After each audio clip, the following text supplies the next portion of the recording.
Every Spider-Man Ever. Amazing Spider-Man Annual #1. And this is a long one. In prison, they have removed Doc Ock's arms, making him just an ordinary, jacked doctor again. But he can control his arms telepathically and uses them to break out of jail. Once free, he sets up a meeting with the other villains that Spider-Man has fought before: Kraven the Hunter, Electro, and Mysterio. They're just waiting for 2 more members to join them. After all, the Sinister 4 just doesn't have the same ring to it. Elsewhere, Peter Parker catches his Aunt May in the attic, looking at pictures of his Uncle Ben. Filled with guilt, Peter swings away and remembers that fateful night that he let a burglar get away, and that same burglar killing his Uncle Ben. On a rooftop, he thinks about how much he hates being Spider-Man and how he wishes he was normal again. And then he is. He finds himself tripping off a roof, and even though he can catch himself from falling, all his powers are gone. He slinks home powerless and goes to bed, leaving Aunt May worried about him. At that very moment, the Vulture turns up at Doc Ock's meet. Alongside the Sandman, he makes up the 6th member. Doc Ock fills them in on the plan. Since none of the villains will work as a team, they will fight Spider-Man separately, weakening him on every encounter. They draw their order from a hat. The next day, Peter is still feeling sad about his loss of powers. He wanders off without eating breakfast, and his Aunt May thinks he must be something to do with that new girl he's seeing, Betty Brant. When she finds out that he didn't show up for school, Aunt May heads into the city to speak to Betty, and so they're both together when the Sandman and Electro turn up and kidnap them. They're taken to Doc Ock's hideout, and Aunt May immediately forgets about Uncle Ben and starts crushing on the man with the robot arms. Vulture informs J. Jonah Jameson that Betty has been kidnapped, and he informs Spider-Man. But Spider-Man doesn't have his powers. Still, that doesn't stop him from going to Location 1 to fight Villain 1,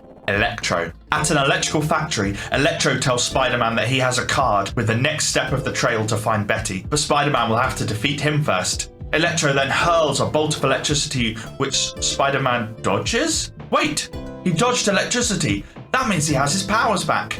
He keeps on dodging thrown bolts until he finds some wire and uses that to ground himself. And because he's grounded, he's not affected when Electro zaps him, and he gets close enough to punch Electro unconscious in a glorious single-page spread. At the Daily Bugle, Jonah tells his staff not to bother him as he desperately calls the Fantastic Four to see if anyone has found Spider-Man yet. At the second location, Spider-Man is ambushed by 2 leopards and Kraven the Hunter, but he has his superpowers now and he's super quick and he has webbing, so he easily fends off the animals and then steals the card with the next location from Kraven's belt and swings away, barely a scratch. As he heads for Location 3, he turns down help from the Human Torch, one of the many cameos in this annual that I've edited out for time, and Aunt May is enjoying tea and biscuits with her new octopus-themed suitor. At Location 3, Spider-Man has to fight the X-Men. He manages to dodge Cyclops' beam and smash Beast, discovering that they were robots all along. Since he no longer has to worry about hurting the good guys, he makes light work of the remaining Robo X-Men and discovers Mysterio behind a metal wall. Even in a cloud of smoke, he easily punches and subdues the villain and then rescues the card from the fire. As Spider-Man swings to the 4th location, J. Jonah Jameson is still worried about Betty and still unsure that Spider-Man knows what's going on. When a spider turns up in his office, he just assumes that Spider-Man must have sent it and argues with it when it won't give him any message. The 4th fight with the Sandman seems like an easy one, but when Spider-Man leaps through Sandman's body to get the location card, he activates an escape-proof iron cell. This almost seems like the end of Spider-Man until Sandman realizes that he made the cell too perfect, too airtight,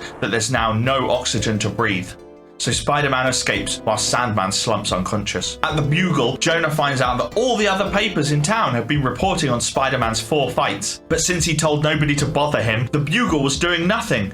Everyone in town has scooped him. The 5th fight with the Vulture is high above the city and starts with an ultimatum. Vulture wants Spider-Man to take off his web shooters or he'll simply fly away, so Spider-Man agrees. As he finishes removing them, Vulture fires oil at Spider-Man, making him slip and then lassos Spidey's leg. But with his superhuman speed, Spider-Man turns Vulture's lasso against him, swings up on top of him and webs him to a building. At the Bugle again, Jonah discovers that the Bugle hasn't sold a single copy in the last hour. The last location for Spider-Man is an old castle. He breaks in to find an armless Doc Ock, who keeps him distracted until his octopus side ambushes Spider-Man from behind. But Otto gets too cocky, and a well-timed punch sends him reeling and the arms let go of Spider-Man. But this is only step 1 of Doc's plan, and he soon lures Spider-Man to a trapdoor that sends him into a glass tank. With the water stopping Spider-Man from leaping around, Doc Ock attacks with his arms, dragging his foe underwater. But Spider-Man discharges all of his webbing into the tank, tangling the Octopus Doctor up and securing victory. With the final villain defeated, Spider-Man soon finds where Betty and Aunt May are being held, and finds that his own aunt thinks Spider-Man is ghastly and villainous. So he swings away again and returns as good old Peter Parker to find that his aunt was more worried about missing her favourite TV show than any of the danger she was in. Elsewhere in prison, 6 men dressed in green, purple and yellow argue about whose fault it is that Spider-Man bested them once again.